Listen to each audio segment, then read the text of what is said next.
Welcome to this explainer session on the IABC Gold Quill Awards. For 40 years, the Gold Quill Awards have been the pinnacle of achievement for professional communicators around the globe. Each year, they attract hundreds of high-quality international entries from across the industry, showcasing the huge impact that communicators deliver for their stakeholders. By the IABC's own admission, the Gold Quills are not easy, and an entry does not guarantee success. As a relative newbie to IABC myself, I found there is a lot of information to digest. So to help us understand the awards better, I'm joined by two expert guests. Anne-Marie Blake, co-founder of True Communications and chair of the Blue Ribbon Panel. That's the group of distinguished international communication professionals that evaluate the awards. And Simon Monger, internal communications and change consultant, past president of the IABC UK and Ireland chapter, and Gold Quill Evaluator. Anne-Marie and Simon, welcome. Thank you for having us. Good to be here. Thank you. Nice to be here. Thank you. Thank you for joining us. Now, I'm curious to find out more about the awards, so I'm going to dive straight in with my questions. Anne-Marie, what are the Gold Quill Awards and what makes them unique? Okay. I sometimes refer to the Gold Quill Awards as one of IABC's best kept secrets. So those who know, and obviously that's kind of why we're doing it today, to help people understand a bit more. But what they are is they help you to benchmark your work against a global standard. And unlike other awards where you enter and you're up against your peers, or you might be up against 4 or 5 other people in the category, doesn't work like that.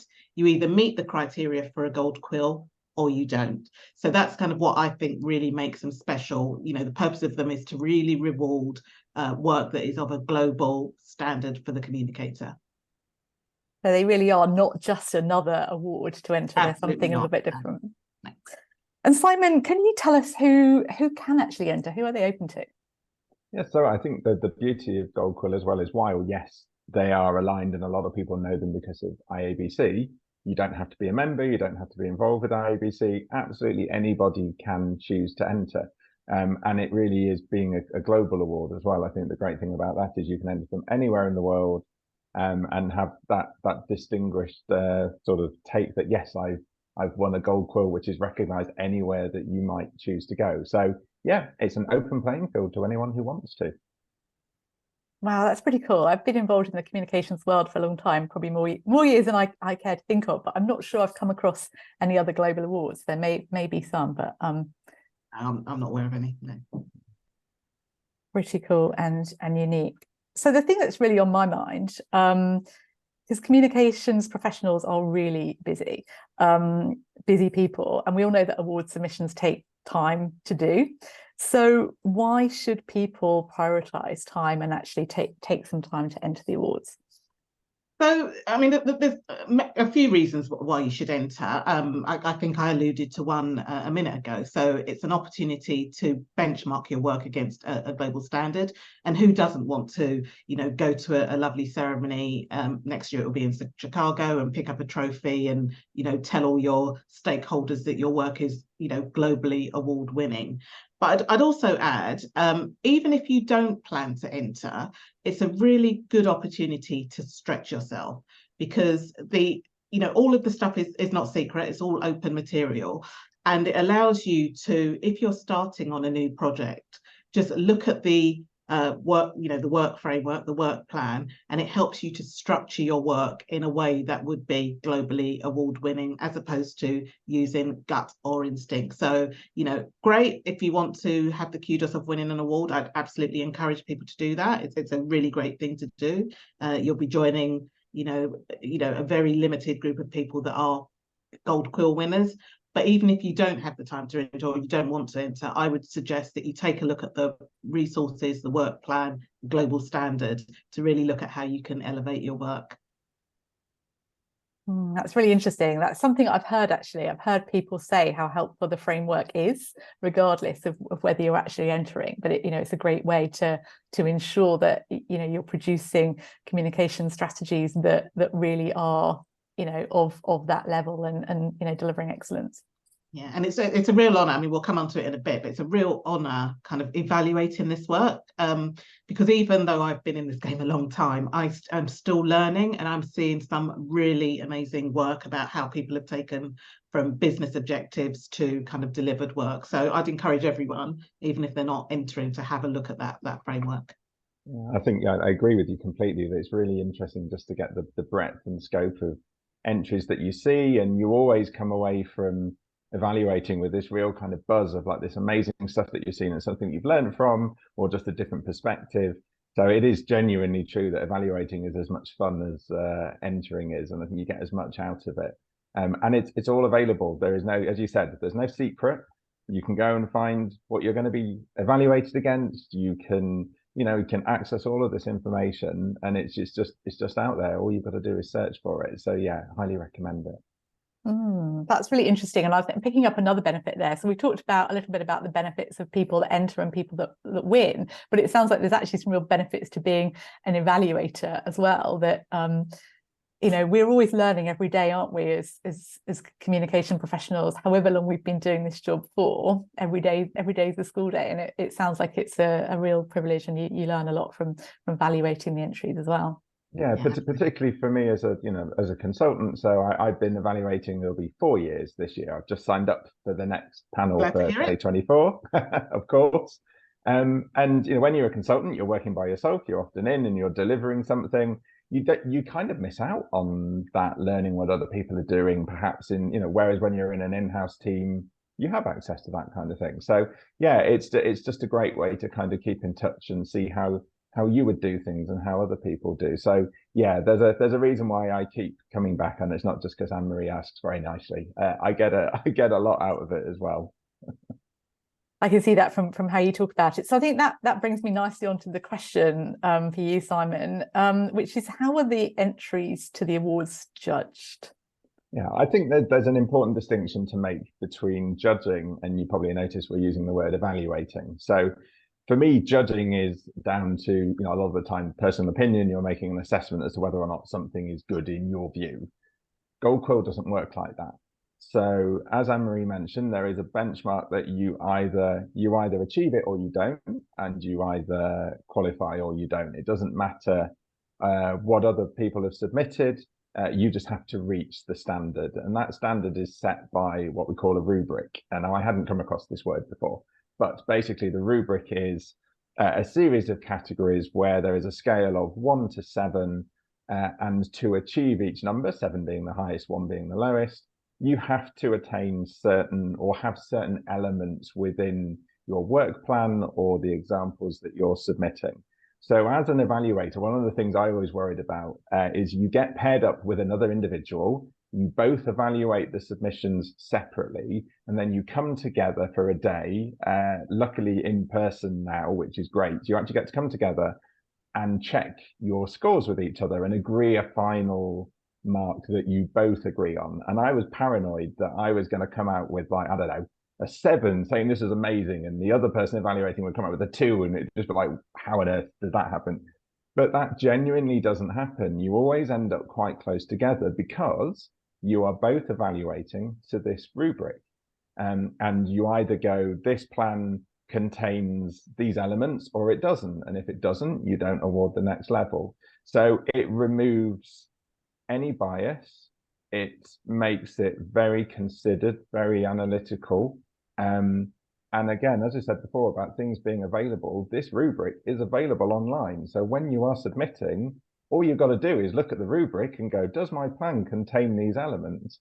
And we get lots of fantastic entries, and sometimes it can be a little frustrating when you see some where you go, the rubric's online. All you've got to do is go and look at it, and you'd help yourself.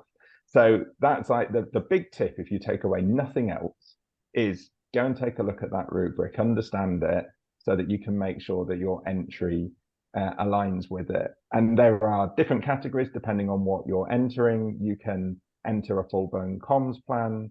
You can enter a piece of creative. So there's lots of different parts you can enter under. And then there's a specific assessment for each of those. But it's all done to this rubric, which makes it very standardized and ensures that you do end up really aligned in your end result. Yeah, I'd also add that, thank you, Simon, that's great, that we really want to get people over the line. I mean, sometimes when we're sitting there in the face-to-face evaluation, we're like, this is a, 4 points such and such. Can we, is there anything that we've missed to really try and get it over the line? And when we do find gold quill winning entries, whether they get an award of merit or a gold quill, we have a really big celebration. Or if we see a really great piece of work, we're like, come on, have a look at this, because we really want to celebrate the work that communicators are doing. Yeah, as you say, there's a real excitement on the day when someone gets one. I can remember like people giving up a cheer or clapping or whatever and telling everybody else, and it's genuine. There's nothing nicer, particularly when you're giving up your time to volunteer for something. There's nothing nicer than being able to actually reward the hard work and identify that, and then be able to share that with other people. So yeah, it's a really great thing to be involved in from an evaluation point of view as well. It's very heartwarming. Thank you for sort of demystifying that jargon, because I think that's one of the things that when you are delving into this for the first time, something like rubric, like you said, you'd not heard that before, and so that can be a little bit off-putting. So thank you for explaining that so clearly, and I think it's very, very reassuring as well. So as we were talking about people being so busy and having to take time to do this, it's reassuring to know, but should not be surprising from the IABC, which is, where ethics is so important. It's so reassuring to know that there is a very measured, consistent scientific approach to this, really, that takes away the bias or, any sort of awarding something on a whim. So that's really reassuring and helpful to know that. Simon, you touched on some of the categories. There are a lot of categories. So Anne-Marie, could you just possibly give us a bit of a walk through those? Absolutely. And there's something for everyone. So there's 28 categories altogether, and they are based across 4 main themes. So that's, I'm going to test my memory here, communication management, there's market research, communication skills, and there's also training and education. So whether you are working in media relations, whether you're working in marketing, or even if you're a student, there is definitely a category for you to enter. There's a new category this year, which is around strategic use of artificial intelligence, which you kind of would expect. There's categories around ESG communication, and there's categories around skills. So, I've evaluated magazines, for example, that have been entered as well. But the rubric is there for each of the different categories that you can enter. Brilliant. I think it's great that there are categories for students, because we might initially think this needs to be for very experienced communicators or people that are running far-reaching campaigns. So clearly, not the case. Like you said, there's literally something for everybody. And it's fascinating as well, for the new category around AI. We've said how long these awards have been around for, but they clearly don't stand still, keeping up with the latest hot topics for us as communicators. I think, sure, as evaluators, it's going to be fascinating for you to be, if you'll be looking at these ones, but for those evaluators that are looking at the AI entries, I'm sure it's going to be really educational and interesting. Yeah. And the other thing I do before I forget is that they also, for example, if for a student entry, they always ask whether people have got experience of kind of working with students, because actually just to get that kind of additional insight. So there is a lot of work that goes on behind the scenes just to make sure everything is evaluated carefully. And just to another point to that, which I forgot to mention, is the fact that if you come across an entry and the person who's entered it, or you're in any way connected to the company, you have to excuse yourself. And so that, again, it's really making sure, actually, generally, if you are on the blue ribbon panel for EMENA, a lot of the entries I see tend to be either Australia or Canada. So again, you're getting another advantage of seeing not just from your own region, but you're generally seeing something completely new. In areas and topics that you've never even thought of. I was looking at one last year, which was an Indigenous people in Canada, and just talking about them as a minority group and how they were being communicated with and supported. So yeah, I never would have come across that in any other part of my day-to-day job. the learning just really continues all around. I love it. So if people are feeling inspired by what they've heard so far, I know I am, how do they actually go about entering? So this is the perfect time of year. So entries are open from now until the 4th of February 2024, I think it is. So the first thing to do, I would suggest, is go onto the Gold Quill website, and I know we're going to have details of that at the end, and have a look at all the categories. Think about the category that you want to enter, and then gather all the information that you need. So again, on the website, it tells you all the information that you need. So it would be a work plan, a work sample, which is samples of your work. If you're an agency submitting on behalf of a client, there's a permission letter, etc. So everything is really there. And then, you know, take the time to go through your entry, look at other winners just to see kind of the sorts of things that they've put through. And, you know, I don't think it's something that can be rushed. I think you do have to take the time to read the rubric carefully, read the requirements carefully. So if there's a word count, don't go over the word count, for example, because you're not going to score the top marks if you do that. And then enter online, and then pay the fee, and then that's it, job done. And roughly, what is the fee? Because that you know, that can be a important point for people as well. That's fine. So there's different levels of pricing depending on when you enter. So there's early bird pricing, which for a student can be, it's in US dollars, so $75 for a student if they apply early bird, up to, I think it's $105 if they leave it right until the kind of final admission. If you're an IABC member, I think it's about $300 and something. And then if you're not a member, which is another benefit of membership, although you don't have to be a membership, I think it's about $400 something, and then it kind of raises by about $100 for the very last one. So there's a kind of range of pricing depending on what you want to enter. And I think there's an important thing here, because you might look at that, to be blunt, and go, oh, that's quite a lot of money. And for entering an award, that's not all that you're getting out of this. So yes, you are entering for a globally recognized prestigious award, absolutely. And if you meet the criteria, you will get that, regardless of however many other people also get it.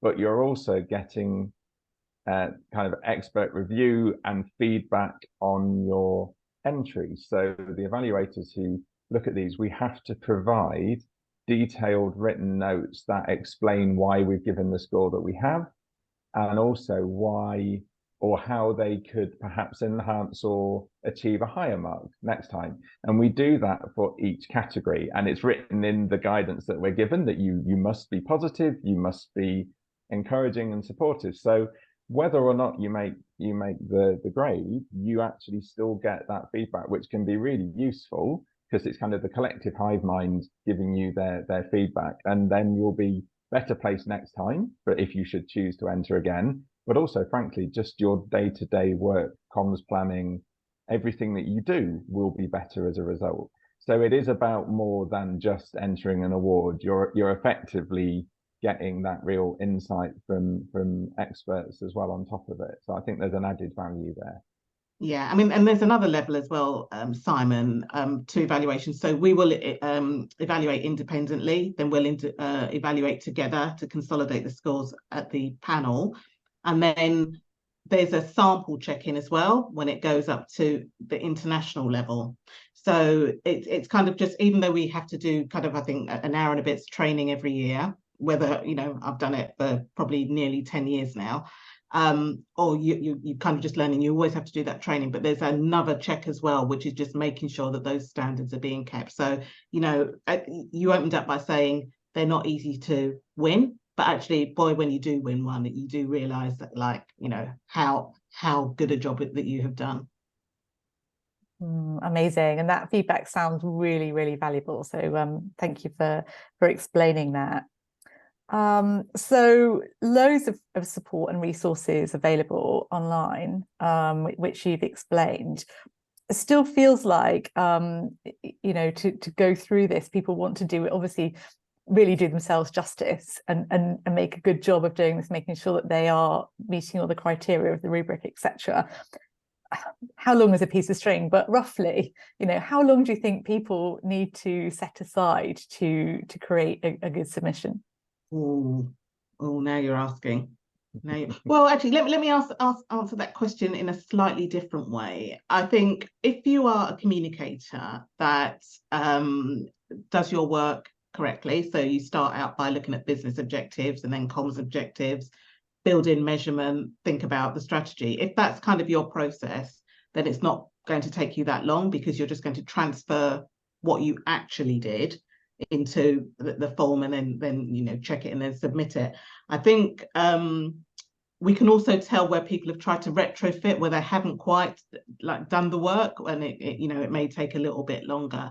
But I would say I think it's probably going to take you a good couple of weeks lapse time, not 2 weeks, to kind of just do it, read it, check it, attend the webinars if you want to kind of get a little bit more of a extra. Because actually what you want to do is tell that story of the work that you've done and really, put your best foot forward. Yeah, and I think whether you choose to go for it this year or you choose to go for it next year, what you can do, and I've heard of people downloading, all of the information as to what makes a winning entry, and then they start their comms campaign with that in mind. So that, before you've you got a new project comes in tomorrow, how are you going to manage that? How are you going to create your comms strategy? Well, if you do that with Gold Quill in mind, not only will you end up probably with a better comms strategy than you might have otherwise done, but you're then quids in for when you need to submit your entry next time round. So I think it's just using it as that framework to start off with. And yeah, there is a lot of information, but taking the time to read it will make your life a lot easier. So it's worth investing that initial research time. Really helpful. I'm sure none of us would ever leave these things to the last minute. So start early, I think, is what I'm hearing from that. And related to that, I guess, when people are planning out their entries, can you give us some bit of an insight as to what a successful entry looks like? Yeah, I think so. If I look at the ones I've seen that have really stood out, and there are a lot that stand out but just don't quite make the grade, but that doesn't mean that they're not good. There's still some strong entries. The ones that are really strong will always have, as Anne-Marie just said, you've got what are your strong objectives linked to business objectives. So what are you actually looking to achieve? Be very clear on, if we're looking at a full campaign where you're seeing the plans and work samples, will also be, who are your audiences? Have you tailored what's required for each of those audiences? Can you demonstrate that you haven't just gone all colleagues kind of situation? Have you thought about measurement at the front end, not at the back? So you've actually established what you're going to be measuring from the start. Have you got that tactical plan which shows exactly what you did and when you did it and how that aligns with your audiences and your stakeholders?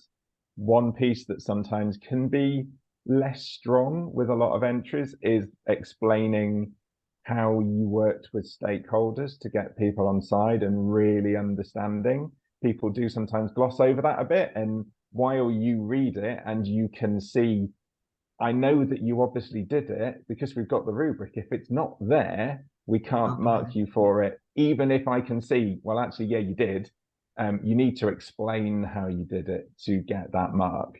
So I think being really strong on those objectives, comms objectives, having measurement in place, having the tactical plan, the stakeholder management, and showing that it's thought through from the start.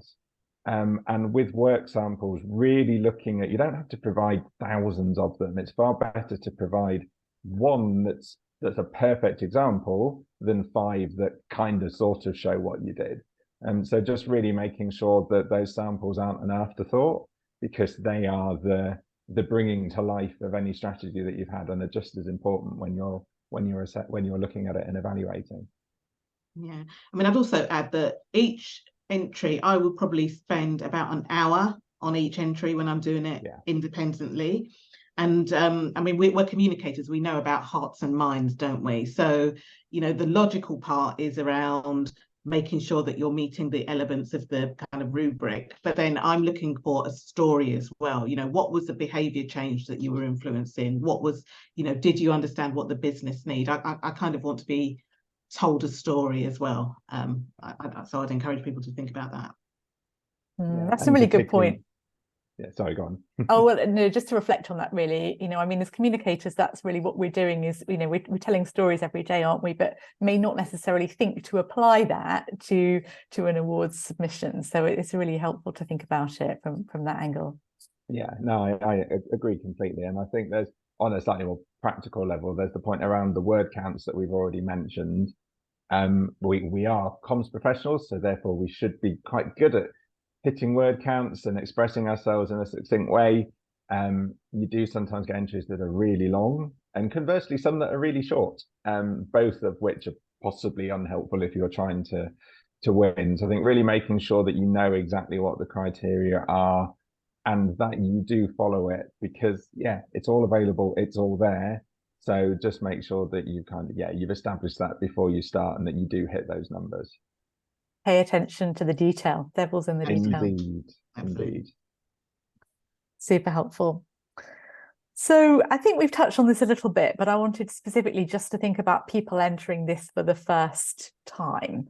I think everything you've gone through is really helpful to help people start getting their head around things.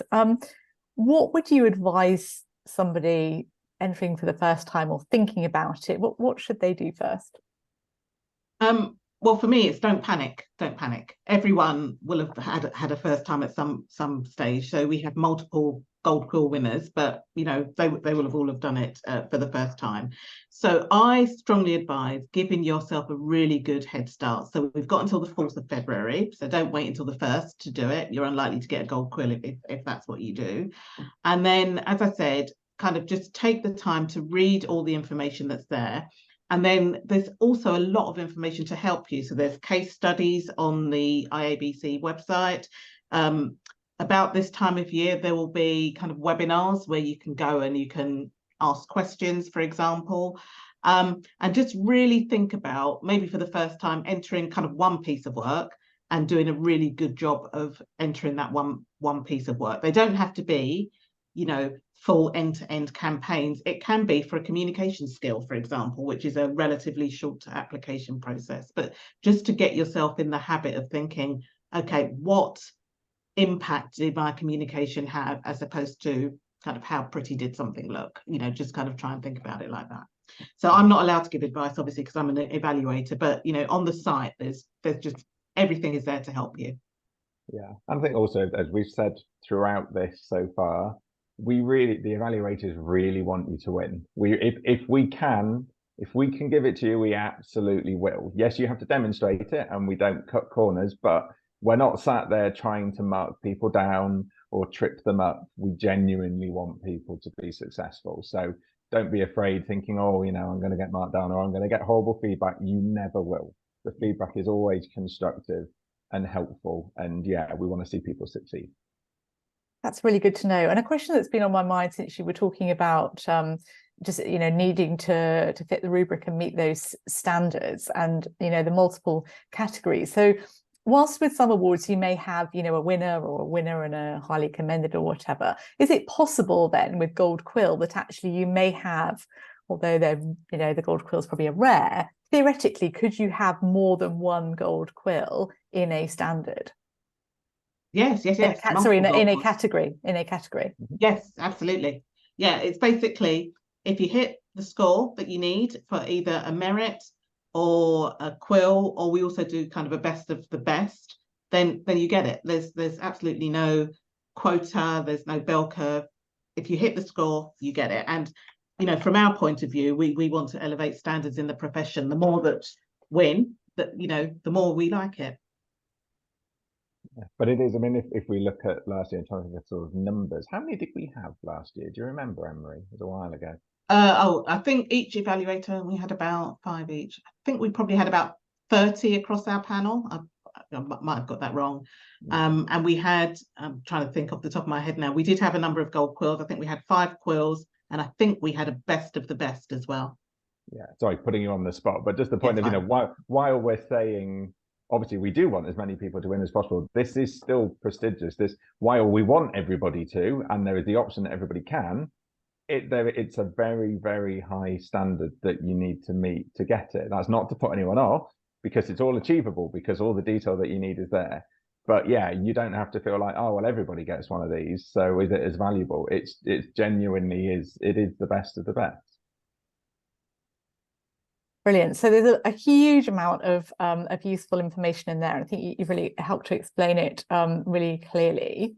In terms of where people should go for more information, we will put the precise link in the notes underneath the video. But I think also, there is so much content out there. A good place to start is probably to Google Gold Quill Awards, and it will take you, if you want the quick way, then that will take you to some great search results to take you to the website for it there.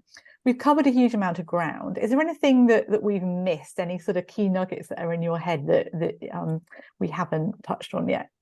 Yeah, I was just going to say, if you're not convinced to enter yet, then just imagine yourself next June in Chicago, stepping on the red carpet to collect your Gold Quill Award, and how fantastic you will feel. I mean, it's not everyone gets to go. I mean, we make arrangements to send the quills to those that can't go to the ceremony, but if you can go, it's just an amazing experience, and you get to meet and network with other communicators as well. So it's a really great community. So, even if you don't want to do it this year, pull off the work plan, work to it, and then enter next year. I think Anne-Marie sums that up nicely. Great tip. So we've talked about where people go for inspiration. We've really given them, you've given me a really good insight. I have definitely a much clearer idea of what makes the Gold Quill Awards so special, and really why it's well worth comms professionals taking some valuable time out to frankly celebrate the amazing work that they do, but also to submit an entry. So Anne-Marie and Simon, thank you so much for your time. And remember, if you're feeling inspired to enter, go and Google Gold Quill Awards or check out the link beneath the video, and good luck with your entry. Good luck. Indeed, good luck. Thank you. Thank you, Lucy.